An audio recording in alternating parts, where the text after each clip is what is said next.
Max! Oh, no. Hit that air raid sign. It's time for Monday Morning Fallout. Monday Morning Fallout, of course, when we overreact to everything from the football weekend. There's plenty to overreact to. A ton to overreact to, That's true. actually. We will start in the high school ranks. 3 big thoughts. Thought number 1, tests passed. So there were a couple of teams that we thought had games, I think, prove-it games this week. One of them was DeSoto, for reasons that have been well documented on this show. But first and foremost is that they don't have a great history in big games. Right. And I will admit that I'm sitting there at Fox Sports Southwest and I'm watching Twitter, and South Lake Carroll goes up on DeSoto early, and it was like 14 to 6. Right. And I go, here it comes. Here it comes. This is it. This is where it all comes apart at the seams. No, man.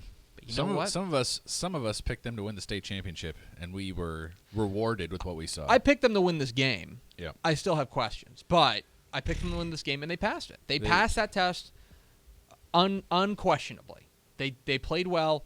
I wonder if listen. There's still issues with this team. Yeah. The special teams are still garbage. It's not great. Okay? The special teams are still garbage. Yeah. But maybe they have gotten to the point where it just doesn't matter. I think maybe they're just so talented. Here's where it doesn't matter, right? Mm-hmm. All they have to avoid is getting into a situation like they got into against Midland earlier this year. Mm-hmm. As long as they don't trail by a lot at any point, I think they just hit the afterburners and find a way to blow people away. I agree. So I agree with that. But for me, I think that was a big step in the right direction because it proved that they can win a big game in a big moment. The other team is Katy. And Katie's an interesting case because they're the team that does have the pedigree. They're the team that we know can handle it. Right. They win big games, period.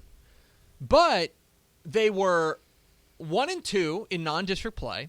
Yep. And then they have not played, I've mentioned this, they have not played a team in their weight class in, 2 months? Well, Cy Ranch was squarely in their weight class. And I will tell you that for long stretches of this game, this was a dogfight. Yeah, especially DeAndre Glass went down with an ankle injury. We don't know what his status is. We don't, but at that point you went, oh, geez. Yeah, is this going to happen? Yeah. Well, sure enough, they find a way in very Katy-like fashion. They get a big turnover late, and they turn that into a point that they pull away from Cy Ranch, an undefeated Cy Ranch team. I think it was very important for these two teams to get these wins, not just because obviously they move on to the next round, but because of what that says about their propensity to win games down the road. Big thought number 2. Can we just end and kill 2016 already in the college ranks? Boy, yeah, it has not been good. When it feels like it can't get any worse. This was a bad It just weekend. gets worse. And let me address one thing, Houston fans, who've been all up in my biz this week. I know you beat Louisville. Yeah. We're not talking about you. There are outliers, of course, in every instance. You are an outlier. Yeah. Houston's a good team. Yeah. But Get like off you me. said, in your defense, that loss is tarnished by the fact that they lost games they should have won. Exactly right. But I want to consider what happened this week, Max. This weekend. We had Texas Tech go to Iowa State, a bad Iowa State team, and lose by 56.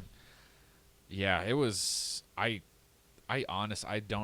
some point I thought my wife had slipped something into my drink. Yeah. While I was watching that game, I genuinely thought I was hallucinating. They torched them. We had Baylor straight up quit against Kansas State. They tapped out. Yeah. I watched that game. That is not an opinion. That is a fact. They quit. There's that. Texas A&M got a win, but boy, was it ugly against UTSA, which Good maybe for that says UTSA. something for UTSA. Yeah, good for UTSA. But A&M did not look good in their win, and shouldn't inspire people for what's going to happen against LSU. Right. Then there was TCU, who lost to Oklahoma State, and just the offense was horrifying. I wrote about this one as well. We were just starting to feel good about TCU. There was a glimmer of, hey, they'll finish strong. And that's getting underappreciated is the fact that they played like garbage. It was They were really bad against how Oklahoma bad they State. were. Yeah. There was that. if you want to get into the lower ranks, SMU blew a winnable game. Yeah, but they shouldn't have been in that game. Yeah. Like, that's a game they were expected to lose. It was frustrating because they had 2 chances to tie it late and couldn't do it. And the other one, of course, is Texas State, who goes to New Mexico State and loses by 40. Yeah. New Mexico State. Now, awful situation before the game. Sure. The bus accident, people sent to the hospital, really bad. And I don't know how any team regroups quickly and plays well. Yeah. But losing New Mexico State by that much. Just not good. So, and then there was, of course, Texas and Kansas, but we're going to spend a whole segment on that. So. Yeah. Hey, don't forget, Rice, man. And Rice. My goodness. They redeemed themselves. Rice redeemed themselves. UTEP and North Texas. Yeah, North Texas, too. We'll talk more about those later. We will. And one more big thought. Yes. Regional semifinal rumbles.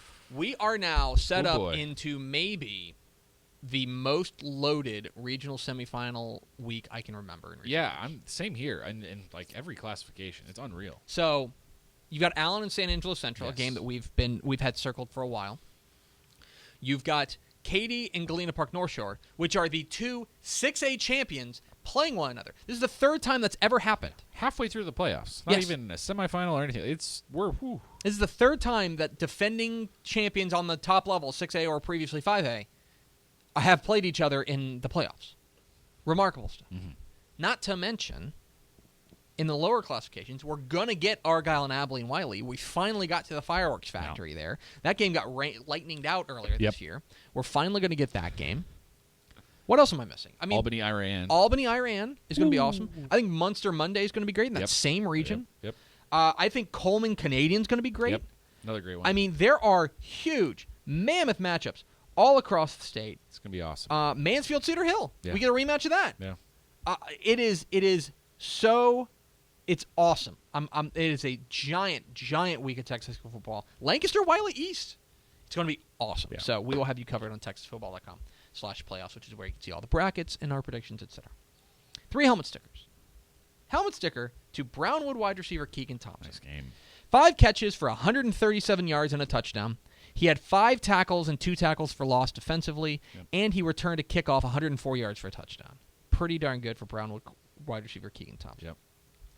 How about second week in a row that we go to Rice, and specifically the Rice quarterback. Yeah. But it's not Tyler Stelling. No. It's Jackson Tyner. Yeah. Jackson Tyner comes in. Stelling left the game early, and Tyner came in and just methodically moved them down the field every drive. The pride of Edgewood, Texas, 18 of 25, 196 yards, 2 touchdowns, and a pick.